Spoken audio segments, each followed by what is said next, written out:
Hello everyone. In this video we're going to cover Necromancer leveling. Necromancer leveling is pretty straightforward. The weapons you're going to want to be using are the Scepter and Warhorn in your main hand and offhand, and your alternate weapon is going to be the Staff. The Scepter and Warhorn is for single target and a few target damage, like if you've got one or two targets, and it focuses mainly on doing lots of damage via bleeds, cripples, dazes, and then also you have Locust Swarm, which will cripple the enemy, but also give you swiftness. This is much like the Ranger's skill, where you can use your Warhorn to gain movement speed to travel around, so keep that in mind. The Staff itself is for AoE packs when you're doing events, or if you have a boss mob that you want to stay far away from that is spawning additional adds. Basically, your auto attack is going to do damage to any targets in a line out to the max distance of the auto attack, and then all of your other skills are marks, which place circles on the ground that are basically like traps. If any enemies walk across them, they'll explode and do damage based on what the mark is supposed to do.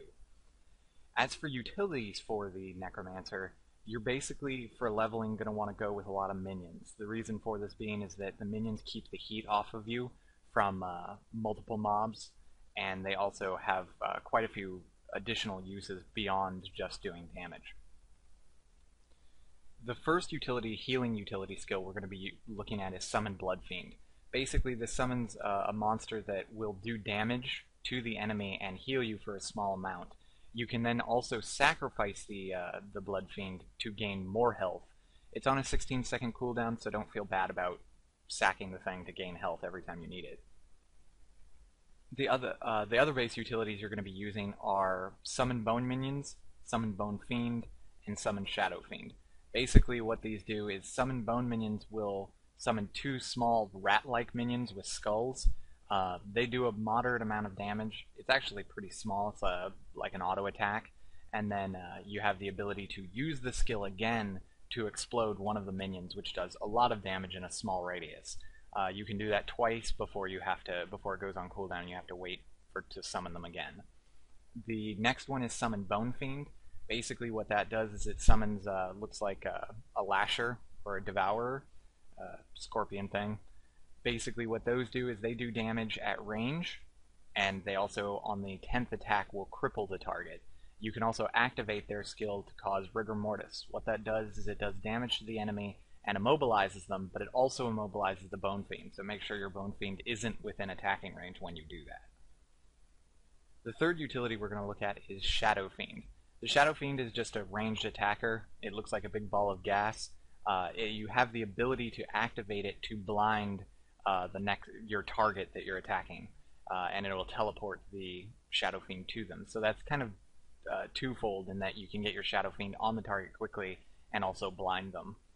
And the blind does do damage, so keep that in mind when you're using it. The elite skill utility we're going to be using is Summon Flesh Golem. This is actually a really, really good spell. It summons a tanky golem that is ugly, but it does its job. It does a good amount of melee damage, and then it also has a chance to cripple the enemies that it's attacking. You can also command your Flesh Golem to charge a foe, and when it does charge, anything that it comes in contact with will be knocked down, so it's like a miniature stun. That's about all there is to the utilities and the weapons. Let's cover the traits now.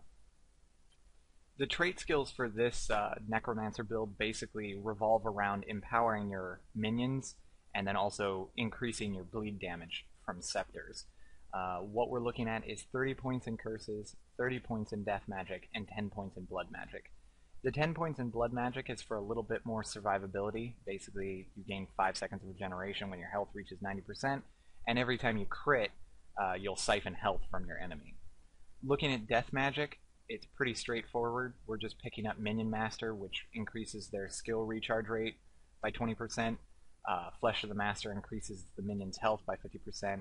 And then Death Nova is whenever a minion dies, it explodes in a cloud of poison, which will do damage to the enemies. That's about all there is to death magic. Curses focuses on increasing your precision and condition damage, and the bleeds from your scepter. So what we're picking up there is Hemophilia, which is a 20% increased bleeding duration, Banshee's Wail, which ties into the Warhorn. Your Warhorn skills recharge 15% faster and their effects last longer, which means that your movement speed and your cripple will last much longer. And finally, Lingering Curse. Conditions inflicted by the Scepter last 33% longer. So that's basically your bleeds and the final poison on the third attack from the Scepter. That's about all there is to the Necromancer. It's not the fastest at leveling, but it is rewarding.